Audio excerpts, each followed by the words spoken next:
प्यारे सज्जनों, श्रीमद् भागवत गीता में भगवान श्री कृष्ण जी ने कहा कि कर्मों का फल हमें उसी तरह ढूंढ लेता है जिस तरह से एक बछड़ा हजारों गायों के बीच अपनी मां को ढूंढ लेता है। कर्म फल हर एक इंसान को भोगना ही पड़ता है। हमारे किए गए कर्म हमें ढूंढ ही लेते हैं, फिर चाहे वो अच्छे कर्म हो या बुरे। लेकिन हम लोग इस बात को ज़्यादा सीरियसली नहीं लेते और हमें लगता है कि कर्म फल जैसा कुछ नहीं होता। हम अक्सर उन लोगों के बारे में बात करते हैं जो दूसरों के साथ बुरा करते हैं, लेकिन फिर भी उनके साथ कुछ भी बुरा नहीं होता।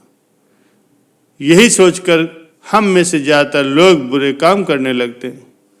हम ये भूल जाते हैं कि कर्मों का हिसाब कभी भी तुरंत नहीं मिलता।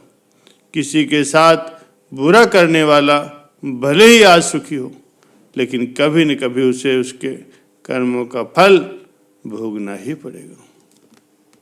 प्यारे सज्जनों, आज के सत्संग में आप सभी को इस बात की प्रेरणा प्राप्त होगी कि आप अपनी जिंदगी में दूसरों के साथ कभी भी कुछ भी गलत न करें।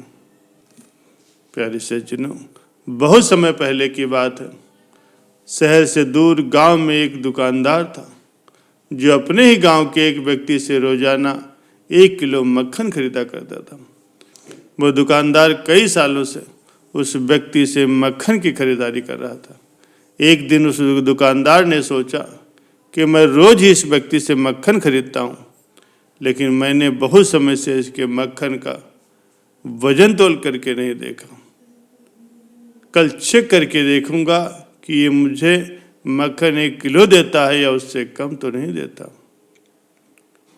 अगले दिन जब वो व्यक्ति मक्खन दे करके गया तो दुकानदार ने मक्खन का वजन किया और देखा कि मक्खन सिर्फ 900 ग्राम का है। उस दुकानदार को ये देख करके काफ़ी गुस्सा आया। वो व्यक्ति गुस्से में गांव की पंचायत के पास गया और उसने उस व्यक्ति की शिकायत कर दी। गांव की पंचायत बैठी। उस व्यक्ति को बुलाया गया कि तुम पर इस दुकानदार ने धोखा देने का आरोप लगाया। तुम इस दुकानदार को देने वाले मक्खन के वजन में हेरा फेरी करते हो और हर बार तुमने 1 किलो मक्खन की जगह पर सिर्फ 900 ग्राम ही मक्खन दिया है। क्या तुम्हें अपनी सफाई में कुछ कहना है?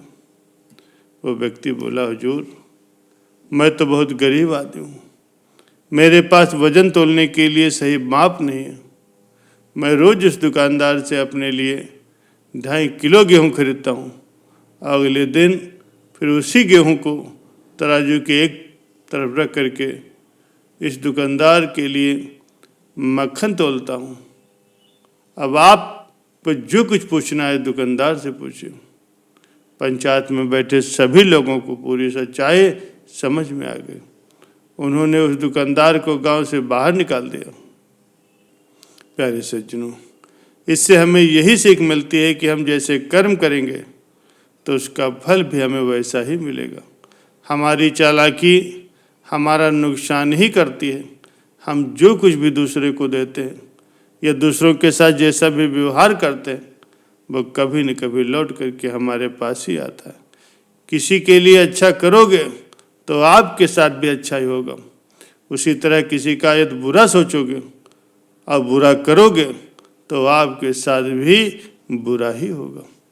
जिससे दुकानदार को अपनी चालाकी की सजा भुगतनी पड़ी, उसी तरह हमें भी अपने कर्मों की वजह से कभी न कभी नुकसान झेलना ही पड़ता है। दूसरों के साथ बुरा करके हम 1 या 2 बार तो बच सकते हैं, लेकिन एक न एक दिन उसका परिणाम हमें अवश्य ही भुगतना पड़ता है।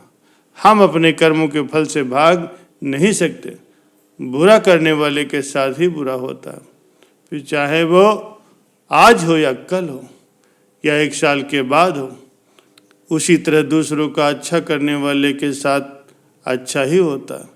कई बार हमें यह लगता है कि दूसरों के साथ गलत करके हम बच जाएंगे, लेकिन ऊपर वाला हर किसी के कर्मों को देख रहा है और उसका हिसाब किताब भी रख रहा है।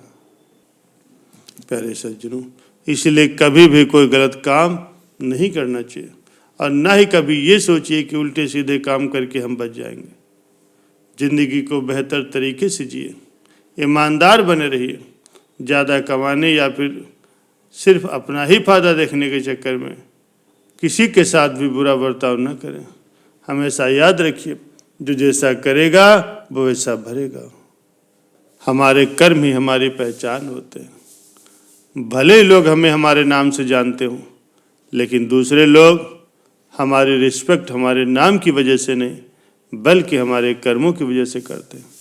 इसीलिए तो किसी ने सच ही कहा कि हमारे कर्म ही हमारी असली पहचान है, वरना एक नाम के इस दुनिया में तो कई इंसान हैं।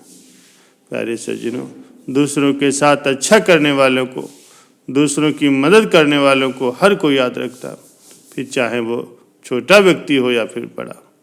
लेकिन गलत करने वाले व्यक्ति को ये दुनिया कभी भी रिस्पेक्ट नहीं करती। हम भले ही लाइफ में कितने भी बड़े क्यों न बन जाएं, अगर दूसरों के प्रति हमारा व्यवहार गलत होगा तो कोई भी हमारी रिस्पेक्ट नहीं करेगा।